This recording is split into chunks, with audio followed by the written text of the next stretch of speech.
Oke, kita jumpa lagi dan inilah hasil babak 16 besar. Karo United bermain imbang dengan Serpong City FC. Di jam yang sama juga dimainkan pertandingan antara PSGC Ciamis dan Mataram Utama. Persikap Bandung menumbangkan PS Siak dengan skor 4-0.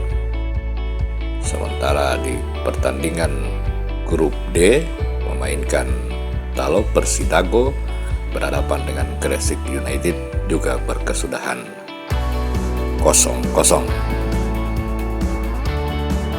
Dan inilah hasil klasemen sementara dari grup A sampai grup D.